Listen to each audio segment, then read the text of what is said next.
Bonjour, bienvenue à la trésorerie Next Generation, prochaine génération. Euh, je suis votre hôte aujourd'hui. Le but est d'optimiser les liquidités concernant. euh, En octobre, on est intervenu afin de pouvoir minimiser l'exposition à la fraude. Et si ça ne vous a pas fait peur, vous n'avez pas entendu. Depuis un an, on a appelé l'optimisation de la liquidité et discuté dans un contexte de détérioration économique et tout le monde se rappelle de l'année dernière. Aujourd'hui, on parle que la conversation dans un différent contexte. Ce contexte est là, l'optimisation et à travers la récupération économique. Au moins, on est optimiste. En dépit des défis et des taux de vaccination et de tout ce qui se passe actuellement, il y a une récupération dans notre avenir. Cette question est la question, comment est-ce qu'on peut optimiser la liquidité à travers cette économie? Je suis bien content d'amener des experts pour pouvoir vous parler à ceci. Et ces experts vont prendre des questions de vous et on va arriver à ce niveau-là. Numéro un, il y a Michael Gregory qui est chef économiste. On a Derek Vernon qui est vice-président corporatif à la Banque de Montréal et bienvenue. Et finalement, Megan Kells, vice-président trésorerie et commerce. Numéro un, à vous. Merci beaucoup.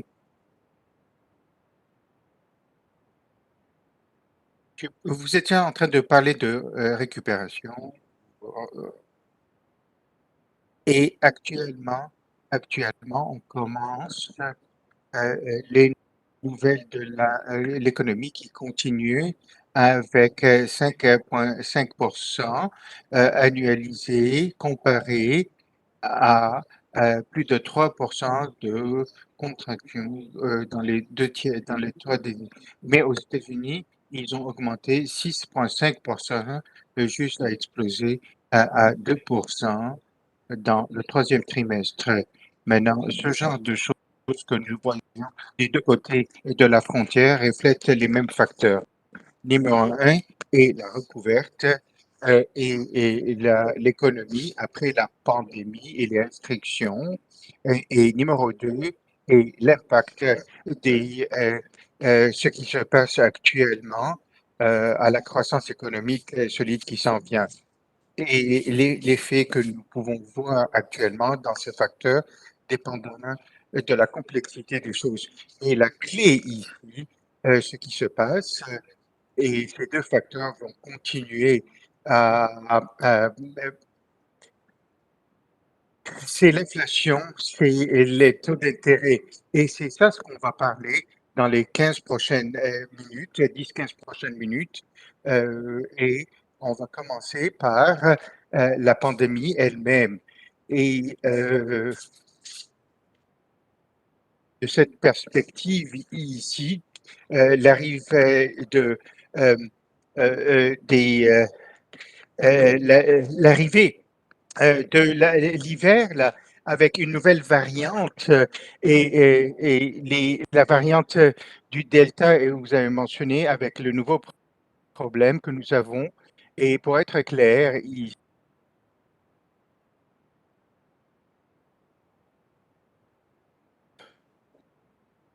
on doit attendre et voir. On espère, dans les prochaines semaines, ça nous donne une espèce de vision de ce que...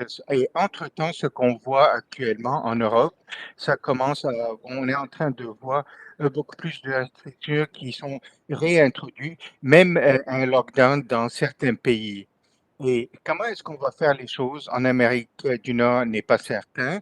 Est-ce qu'on va avoir plus de restrictions?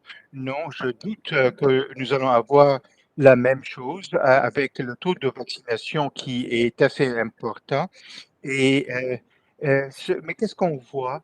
Et à part ces restrictions ici, l'autre chose à s'inquiéter est le retour à la confiance ou une croissance économique solide à venir. Et donc les consommateurs ont choisi de ne pas ont choisi certaines restrictions sur eux-mêmes qui impacteront cette économie et les choses qui se passent. Hein, les choses que je mentionne actuellement concernant l'inflation et sur les deux côtés, on voit des taux d'inflation qui sont depuis à 30 ans, là, derniers 30 ans, là, qui vont continuer à augmenter à ce niveau-là. Regardez ce qui se passe au niveau des coûts énergétiques et c'est de ce qui se passe au niveau de la demande et de la fourniture. Et ça, c'est la restriction et le fait qui ont été impactés par la pandémie euh, et le flot d'exportation. Et aussi, nous avons aussi les problèmes de changement climatique. Vous regardez ce qui se passe dans l'ouest du Canada et l'ouest des États-Unis dans le secteur agricole. Et à Taïwan, les fabricants de microprocesseurs et de puces, de micropuces, et vous voyez la capacité de produire a été restreinte. Maintenant, ce n'est pas une question de ceci, mais aussi la demande est assez forte à ce niveau-là. La demande est très solide. Ça crée une pression sur la chaîne de fourniture, même en faisant faire avec la perturbation de fournisseurs. Quand il y a un problème d'un côté, là, une autre fournisseur prochain en ligne. L'autre chose, là, c'est le problème du magnésium. Le magnésium est à court et donc c'est un grand problème. Donc, c'est pas seulement les biens, mais on parle de travailleurs aussi. On essaie de pouvoir les emplois, plus de 10 millions d'emplois, plus d'1 million au Canada, ce qui est une question. Où sont tous ces travailleurs, ces employés? Numéro un, c'est les travailleurs ne sont pas sur le marché de l'emploi simplement parce qu'il y a certaines choses qui se passent au niveau des deux côtés de la frontière et les retraites depuis la pandémie. Et je suggère beaucoup de gens là qui ne retournent pas à l'emploi. Et aux États-Unis, ce que nous avons vu, c'est cette vague de départ d'un endroit à l'autre avec le COVID que nous avons vu. Nous avons vu beaucoup de choses à ce niveau-là. Euh, certaines choses euh, certaines possibilités, mais c'est phénoménal ici, plein de choses dans la force de travail. Et je mentionne ici des prestations assez généreuses au niveau de l'emploi aussi, les avantages ici. En fin de compte, ce qui se passe, ça prend du temps pour tous ces travailleurs qui sont quittés. Ça ne veut pas dire, ça veut dire que nous allons avoir une pression concernant l'inflation. euh,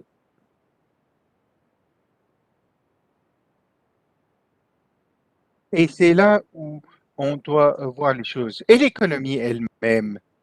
Où est-ce que nous allons avoir ce momentum afin de pouvoir augmenter cette croissance, continuer à faire les choses et continuer à dépenser encore plus et le soutien pour l'économie, mais au-delà de ça, les clés ici de l'économie est que durant la pandémie, les ménages ont utilisé des épargnes assez, on utilise des épargnes qui ont fait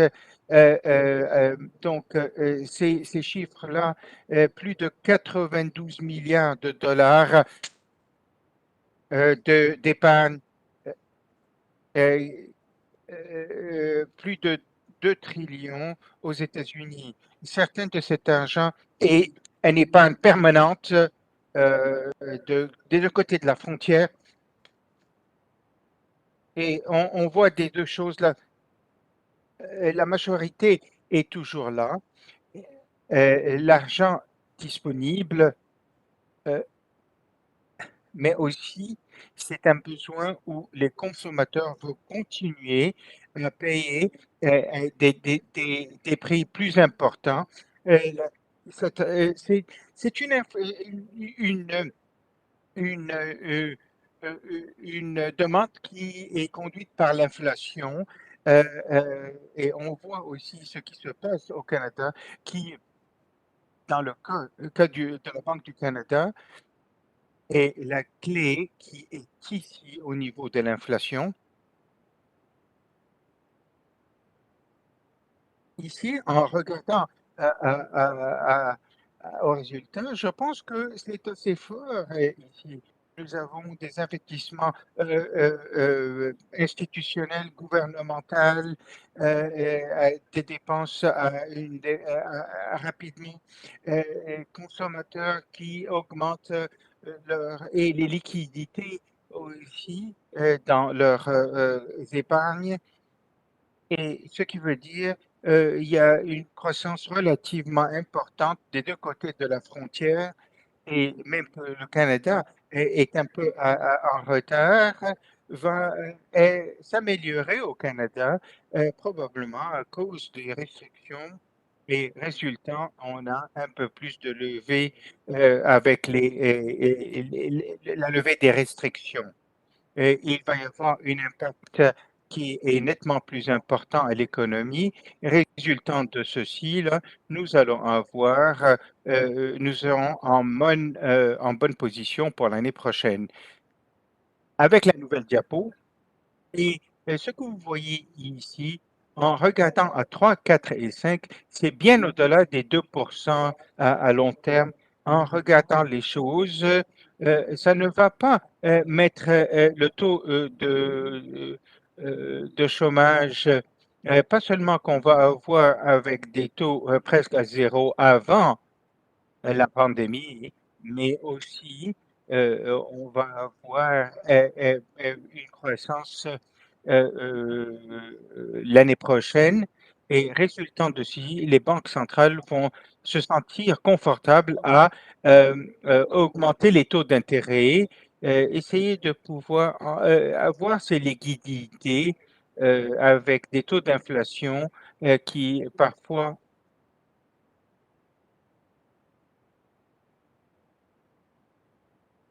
Donc, ce qu'on voit ici, avec l'inflation, tel que je l'ai mentionné, je pense que ça va continuer à augmenter dans les prochains mois avec les mois d'hiver. On voit ce que le secteur de l'énergie a réagi aussi avec ce taux inflationnaire et ces pratiques qui se passent, mais aussi avec le printemps prochain, il va y avoir une augmentation des prix.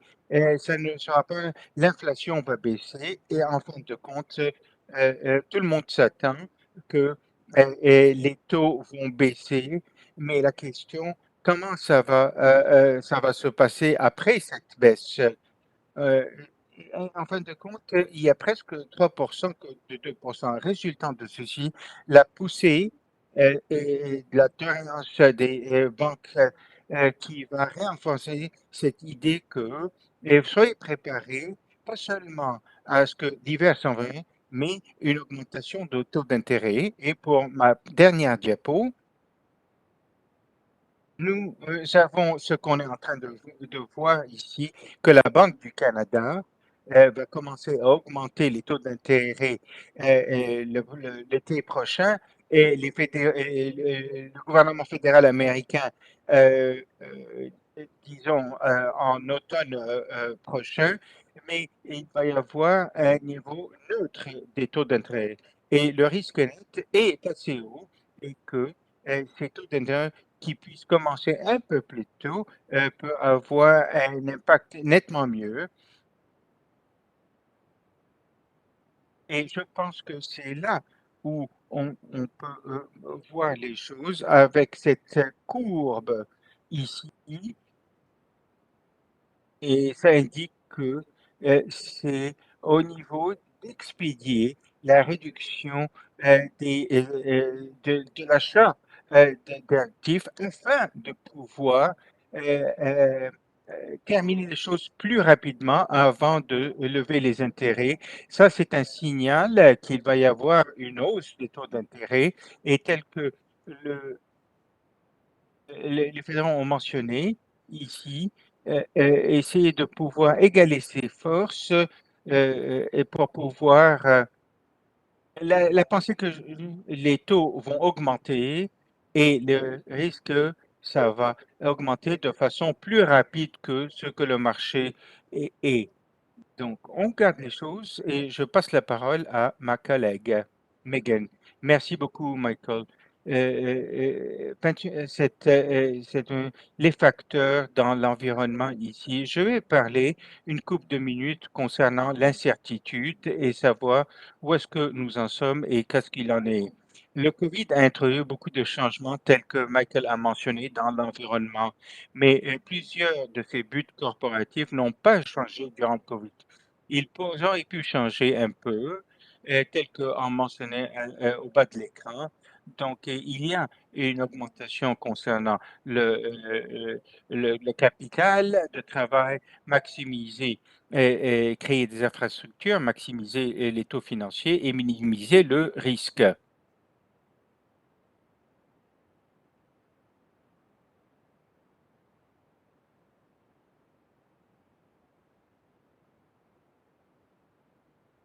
Je suis désolé, mais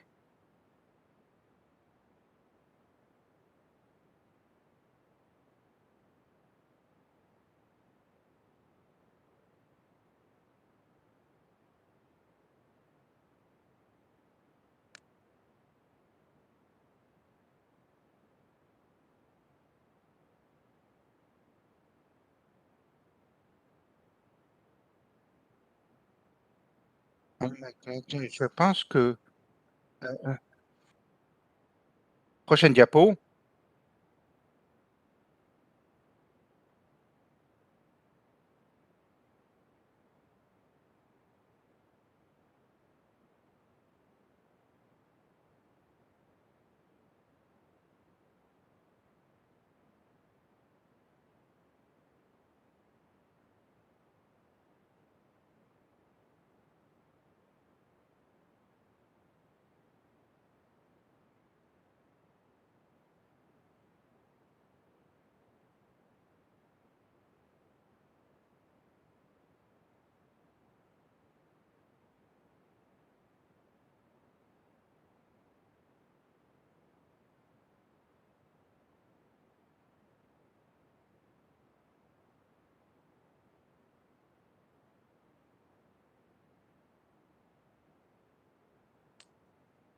Donc, avec ceci, vous pouvez voir ici des objectifs durant le COVID et on a un suivi là, de ce qui se passe en termes au niveau des paiements numériques en pensant avec les ajustements, et spécialement le capital de travail. Dans la prochaine diapo que je vais partager, plusieurs personnes le disent et avec plusieurs choses ici donne les défis et les opportunités dans les derniers mois. Vous pensiez comment les paiements numériques sont à l'intérieur de votre entreprise, si vous commencez ou si vous êtes déjà bien engagé. Et vous avez la majorité de vos paiements en numérique. 60% de vos pairs sont ou probablement sont en train de passer à travers ceci avec le numérique. Et on peut voir ça dans la prochaine diapo.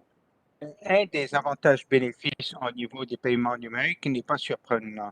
Ça permet une meilleure productivité sur les liquidités et ce que nous avons entendu de vos clients comme vous dans plusieurs industries aux États-Unis et au Canada. Et l'un des bénéfices du COVID est convaincre les clients et les fournisseurs de passer à travers ces paiements numériques. Donc, les fournisseurs reçoivent leurs paiements et pour les clients, il y a plus de flexibilité.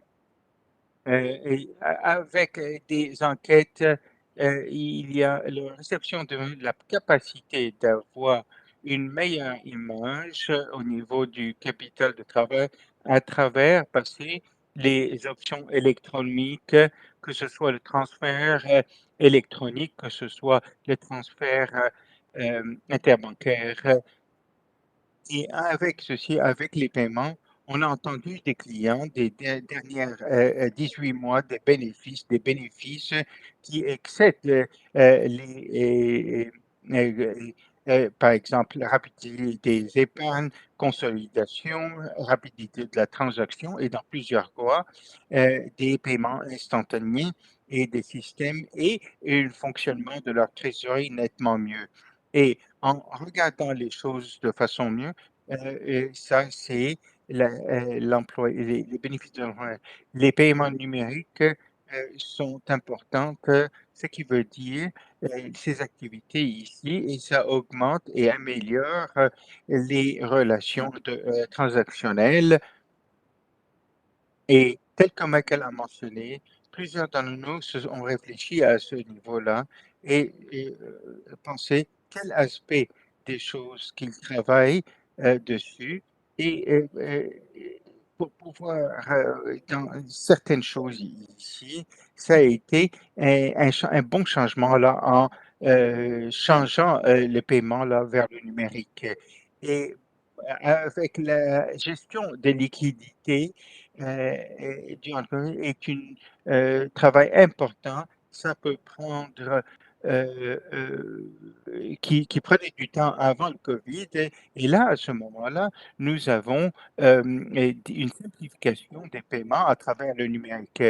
Et clairement ici, ce que vous avez entendu est que la pandémie a changé de comment on gère les affaires. Et ça, c'est essentiellement vrai pour les institutions financières. Les dépôts commerciaux, qui est une évidence qui veut dire que de 2 trillions avant le COVID à 4 trillions actuellement, là, juste à moins de 14 milliards, 14 trillions et vers 18 trillions. Et nous devons adapter rapidement là, en travaillant à distance, en repensant de comment nos clients vont faire leurs activités bancaires avec beaucoup de stratégies numériques qui étaient déjà en place et en faisant ceci, en pensant et en soyant toujours axé vers le client. Et on fait la même chose, incluant être plus numérique et comment servir vos clients. Ça considérant avoir un effet positif, incluant sur la chaîne de fournisseurs. Et ça va continuer pour un certain temps, là. Mais avec ceci-là, je suis optimiste que les choses vont s'améliorer. Ce qui ne s'est pas passé les dernières années est l'importance de liquidité et du capital qui est euh, la vitalité ou quelque chose de critique. Ce qui est important ici, en dépit de la taille, est d'adapter et gérer des situations complexes dans des temps d'incertitude. Avec ces temps d'incertitude, ce qui a rendu les décisions plus difficiles, les besoins de gestion des liquidités et de stratégie. Ce qu'on a entendu aussi et ceux qui n'ont pas eu des positions dans leur histoire comme ça. Et étant donné que nous ne sommes pas à l'extérieur de nos problèmes, avec les problèmes d'insécurité économique et récemment les risques du COVID et de ses variantes, on, euh, euh, on choisit de faire attention à plusieurs choses. C'est important d'être connecté à vos centres nerveux là, afin de pouvoir comprendre qu'est-ce que vous avez besoin là pour maximiser vos retours et vos capitaux. Ayant dit ceci, et la pandémie a toujours eu un impact sur les affaires à tous les niveaux de l'industrie. Nous avons eu un nombre d'entreprises qui ont eu une trajectoire vertigineuse. Alors, qu'est-ce que nous faisons avec toutes ces liquidités? C'est un bon temps d'évaluer et les, les plans stratégiques à moyen terme et à long terme en gérant vos liquidités.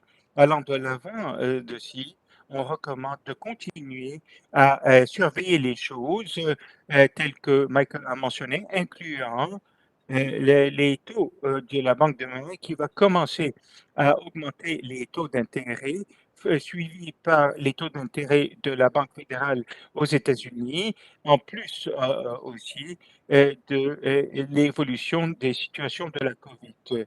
En ayant ceci, un nombre de choses afin de pouvoir s'assurer d'optimisation des choses, prendre des opportunités pour optimiser les retours, maintenir les liquidités, déployer plus de capital avec le retour à la normale et balancer les besoins d'appétit, de risque d'appétit et la diversification du risque. Pour certains d'entre vous, là, c'est le temps là, de pouvoir redévelopper, expansion, redéveloppement. Les décisions versus l'investissement sont plus compliquées en parlant de l'Institut et les décisions pour déférer les investissements ou optimiser les retours en maintenant les flexibilités dans les positions de liquidité. Et votre banque a des experts pour pouvoir atteindre ces objectifs. Je vous encourage d'avoir une conversation avec vos banquiers pour s'assurer d'avoir toutes les réponses que vous avez besoin. Merci, Michael, Derek, Megan, pour vos recommandations maintenant, en allant avec les questions que nous avons prises avant les événements. Et si vous avez des questions quelconques, s'il vous plaît, mettez-les dans le chat. On va essayer de répondre à toutes les questions. Je vous encourage de la langue française de mettre leur langue, leurs questions dans le chat. Et avec ceci, on s'assurera d'avoir toutes les questions et on s'assurera de vous rejoindre pour vous donner les bonnes questions. La première chose, et Megan, c'est à vous. Quelles sont les meilleures façons afin de pouvoir améliorer les problèmes de liquidité ou le manque de liquidité? Je pense que assumer que la situation que vous avez des opportunités d'essayer de planifier votre cycle de paiement. Très souvent, en parlant de certaines choses, ça a du sens pour les compagnies d'évaluer les paiements numériques dans leur écosystème euh, savoir qu'est-ce qui est disponible à eux. Ça vous donne une prédicabilité de leur liquidité et un certain sentiment concernant les liquidités et ça va leur permettre d'avoir plus de prédicabilité, de prédiction des paiements de leurs partenaires et de leurs clients afin de pouvoir planifier les choses. Et une chose, est-ce que ça vaut la peine de pouvoir éliminer les chèques, les options que vous avez? Oui, c'est ça.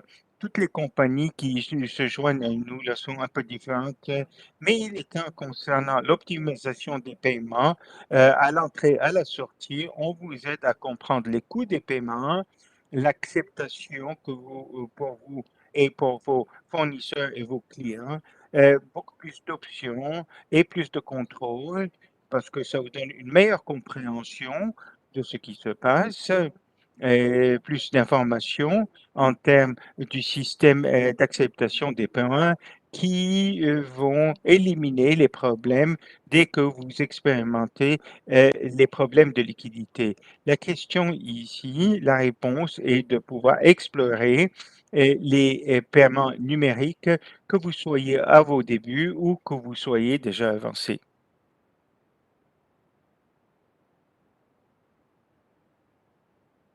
Michael, concernant le taux d'inflation, la question, comment on parle de liquidité et qu'est-ce qui se passe concernant 2022 et 2023?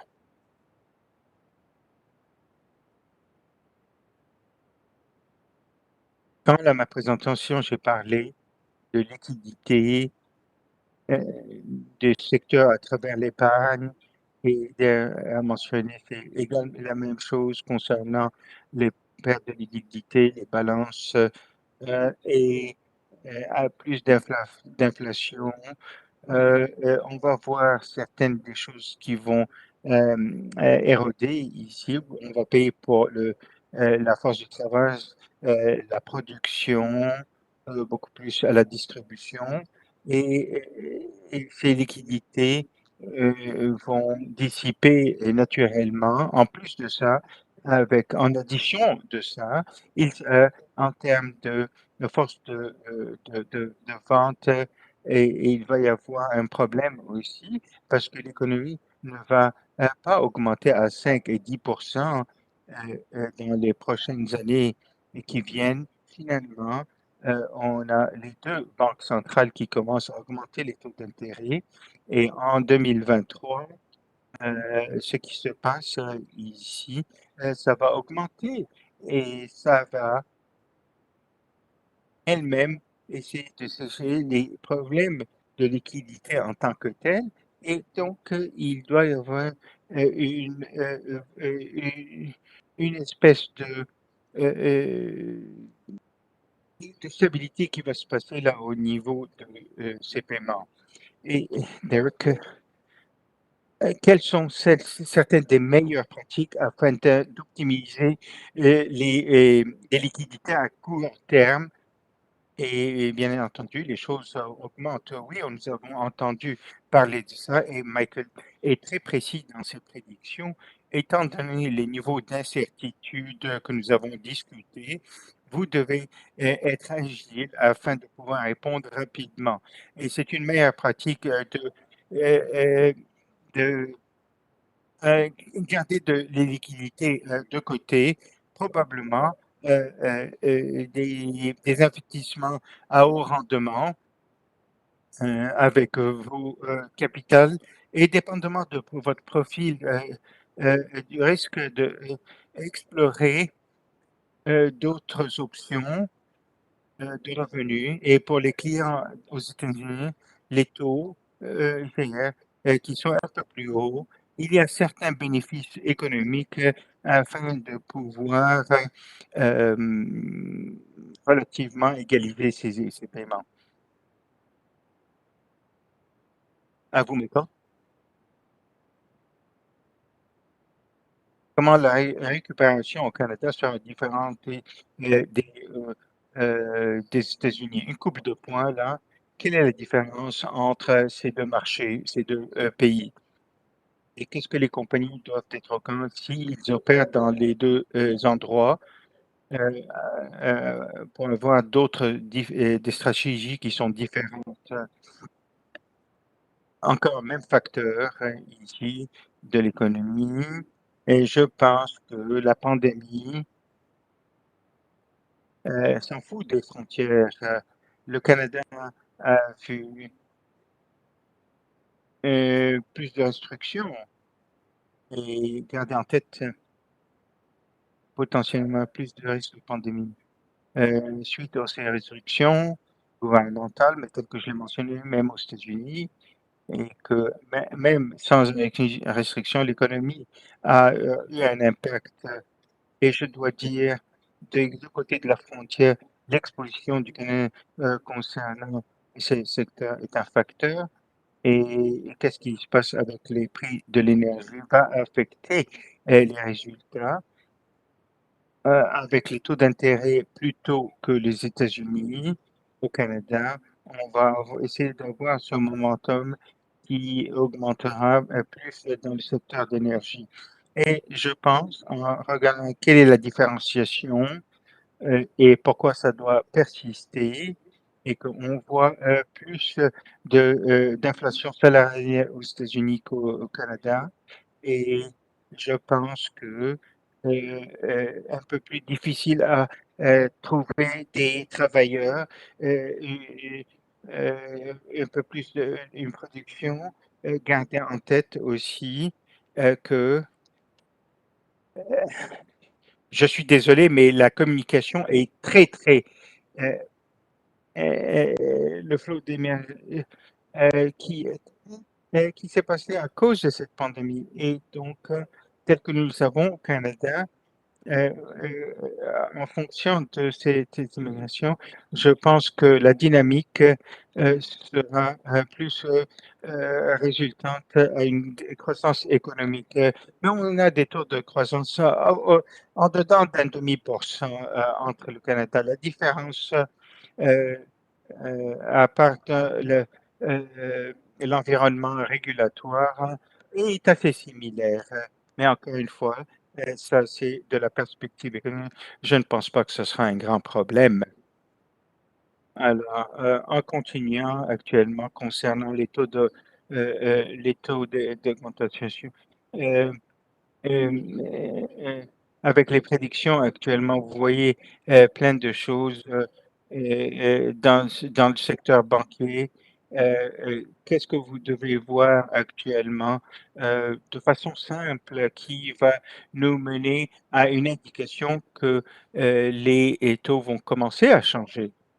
Je pense que pour la première chose ici, euh, la première chose qui a fait, ils veulent faire les choses du moment qu'ils continuent à ajouter des liquidités. euh, la première chose qu'ils ont fait ici, la discussion et ce qu'ils ont besoin ici, ils vont faire une annonce actuellement concernant apprendre les choses avec les choses. Le problème, c'est l'inflation. Je pense que c'est juste un certain point où, oui, je voudrais avoir quelque chose de complet, mais pas avec la façon faire les choses. Faut essayer de voir à ce niveau-là la persistance euh, qui pousse les choses, euh, voir les choses à ce niveau-là en arrivant, que ce soit au Canada ou aux États-Unis. euh, et qu'est-ce qu'on voit actuellement au niveau des deux côtés? Euh, où sont les variations, la stabilisation des choses, parce que le plus que ça, la persistance à ce niveau-là, et le plus que nous avons là, c'est la raison pour laquelle les gens sont en train de dire probablement en avril ou un peu plus tôt, là, je pense que c'est quelque chose que nous allons voir au niveau de la vente du Canada et probablement en juin. Euh, euh, je pense que l'inflation sont les choses les plus importantes actuellement à ce niveau-là. C'est bon et je vais mettre toute ma confiance dans vous pour pouvoir garder les choses, pour pouvoir voir où l'économie part. On voit le rôle du changement du capital avec la pandémie euh, et maintenant à travers les perturbations économiques. Est-ce que vous pensez euh, ça a changé ici ou c'est vu du même côté. Dans les premières journées, dans la pandémie, être conservatif, conservateur et avoir des liquidités en main où on essaye de survivre ici.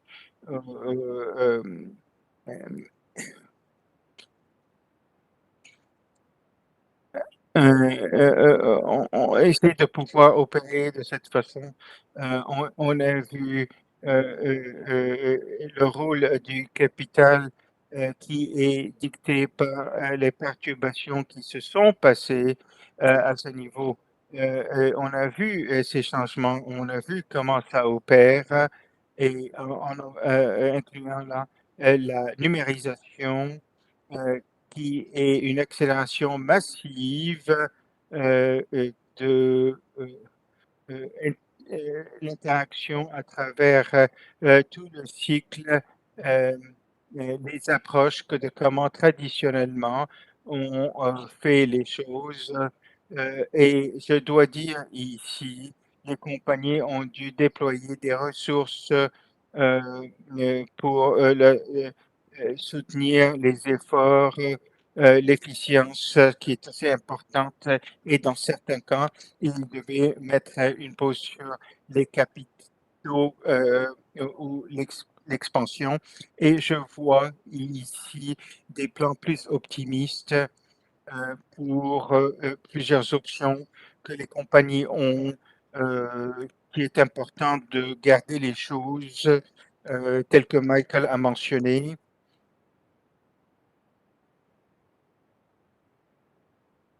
Merci, Derek. Nous avons une question pour vous. Quelle est l'utilisation corporative du PIB est préautorisée et quelque chose de spécifique? Oui. Quel est le rôle ici? Vous devez penser de comment les paiements se font, non bénéficiaires à votre compagnie. Euh, avec ceci, réconcilier certaines activités aussi, passer à travers la numérisation dans certains cas, euh, et dans les informations qui s'en viennent. Et je pense que ce qui est important ici, et en pensant concernant les expériences à ce niveau-là, en regardant, par exemple, euh,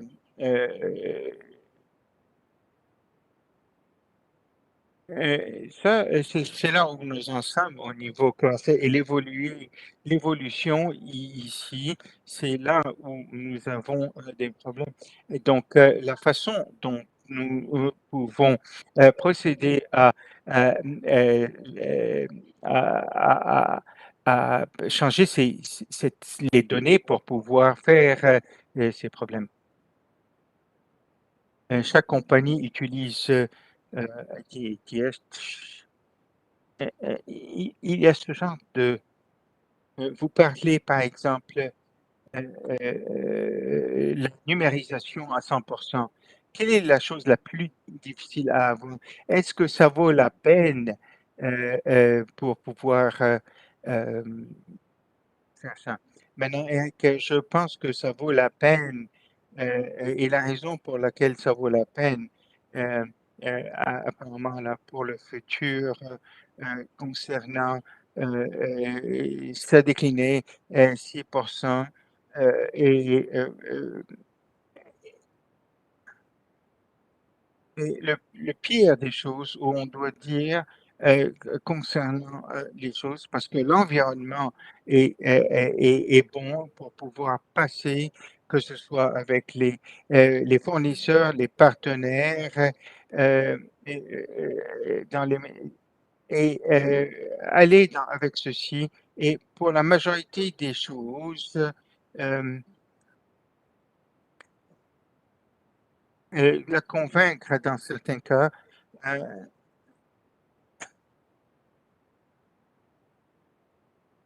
je vais passer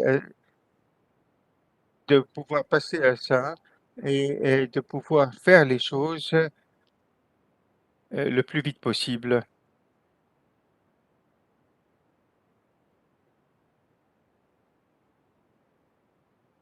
La fonctionnalité est ouverte.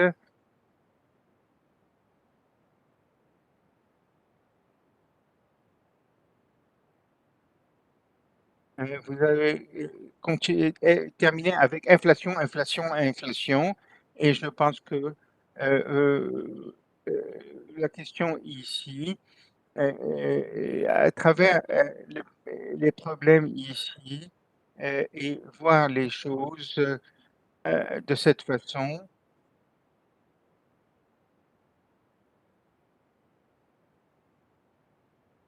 Il y a une chose qui est assez claire ici, et ce que nous avons dit ici, et,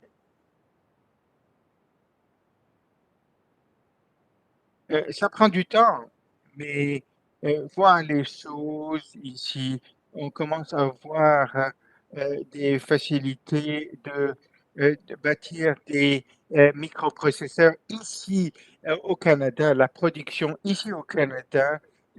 Ces choses se feront ici. Ça prend un peu plus de temps. Les problèmes que nous voyons au niveau de l'agriculture ici, et entre-temps, les problèmes de distribution, et ça peut prendre un peu plus de temps. Le manque de chauffeurs de camions, par exemple, entraîner et plus euh, et augmenter les salaires des chauffeurs de camions, des camionneurs. Et les conséquences sont des taux plus hauts. Et en parlant de l'inflation ici, euh, probablement c'est moins de 3%. euh, dans cette perspective, ici, les taux on paye plus. Euh, euh, euh, les prix peuvent être augmentés ici. Euh,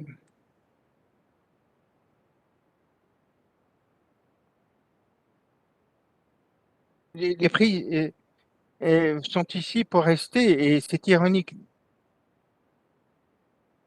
Avant les élections présidentielles,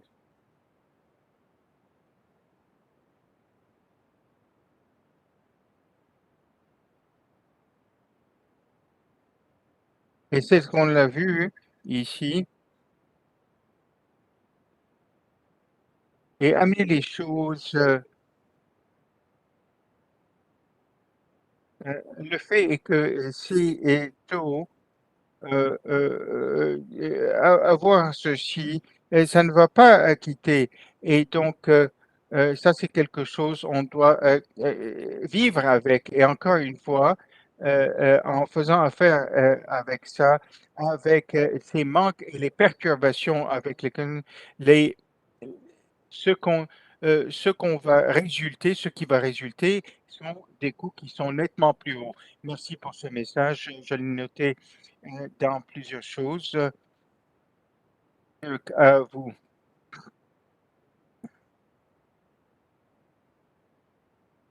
Avant la pandémie, les compagnies avaient un capital de travail. Est-ce que vous pensez que on aura dans un an où on pense que ce capital-là sera avant la pandémie et ça va changer?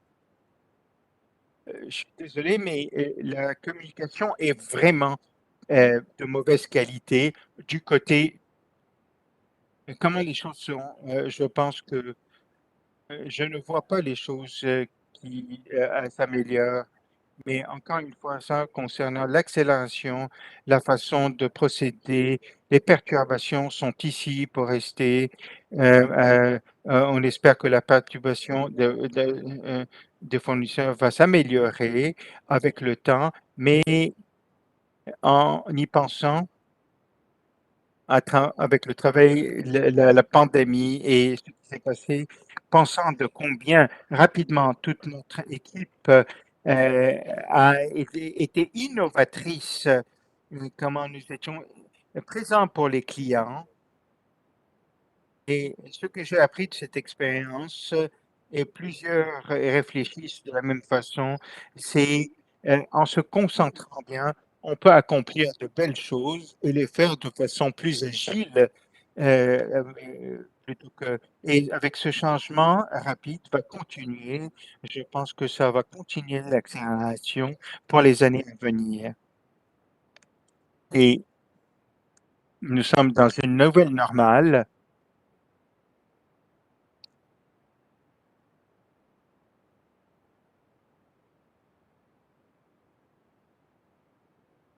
Je ne pense pas que, regarde, en rétrospective, là, les choses ne vont pas changer, bien entendu. Comment est-ce que vous voyez un paiement en temps réel qui vont se complémenter ou euh, se cannibaliser en pensant avec tous les types de paiements en ligne de façon complémentaire ou pas. Euh, Aux États-Unis, par exemple, euh, on pense de façon différente et, et la façon on parle. Donc, ça prend beaucoup de temps pour arriver jusqu'à ce point. Euh, il y a euh, plusieurs choses en pensant à l'utilisation de paiement et comment ça va être besoin par la clientèle. Euh, En y pensant aussi en termes de combien ces paiements peuvent être, acceptation à ce niveau-là. Paiements commerciaux ont des taux assez spécifiques. Avec ceci, on voit ACH qui augmente et ça va augmenter jusqu'à 1 million de dollars. Et je pense que toutes ces choses différentes peuvent cohabiter, que ce soit l'optionnalité, qu'est-ce qu'ils veulent offrir aux clients, euh, quels sont, qu'est-ce que leurs pairs offrent concernant Oui, il peut y avoir une peu de cannibalisation, mais ça se complémente. C'est complémentaire actuellement parce que actuellement, là, c'est vraiment spécifique pour certains marchés, contrairement avec d'autres paiements qui sont plus traditionnels. Avec ces paiements traditionnels, que ce soit ECH, EFT, etc., sont assez difficiles à faire fonctionner, que ce soit ici. Donc, je pense que ça sera bien. Ce que je vous encourage ici est de faire une espèce d'inventaire et d'optimisation pour s'assurer d'utiliser le bon moyen de paiement qui va améliorer les résultats escomptés. Encore une dernière question et c'est à vous.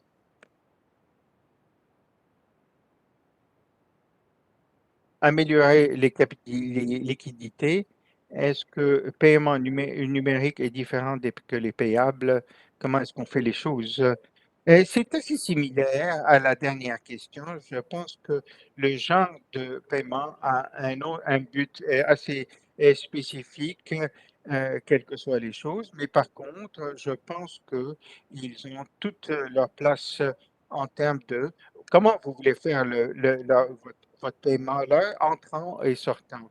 Savoir qu'est-ce que vous voulez comme retour en objectif concernant votre trésorerie et améliorer les choses et faire les choses de la bonne façon pour vous et pour votre ami. Je pense qu'il y a une place d'avoir un mélange de choses, quelle que soit la taille, l'industrie ou le type de client. Nous, de la perspective de l'automatisation, comment on fait les paiements Forex connectés afin de pouvoir s'assurer qu'ils ont les taux préférentiels.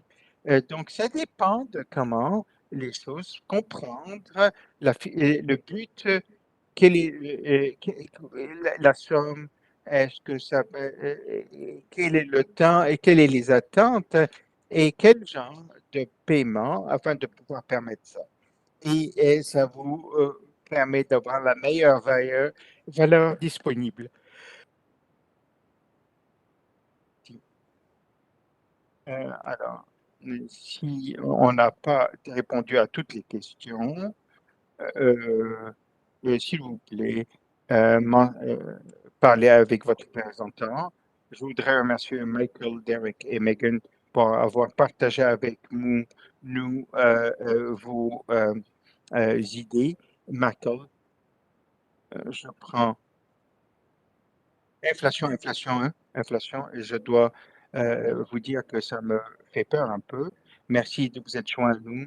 Je sais que merci d'être avec nous. Si vous avez des questions, on voudrait continuer cette conversation pour CTP, FPRE, certification. S'il vous plaît, cliquez sur TPS ICB et afin de votre rétroaction est importante. Le lien, prendre un sondage anonyme et savoir qu'est-ce que les clients veulent.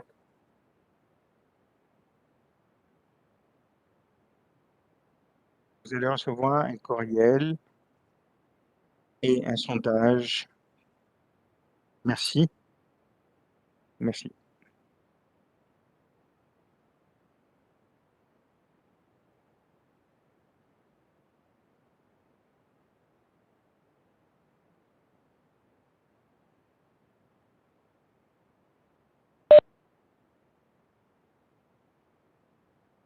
Joseph.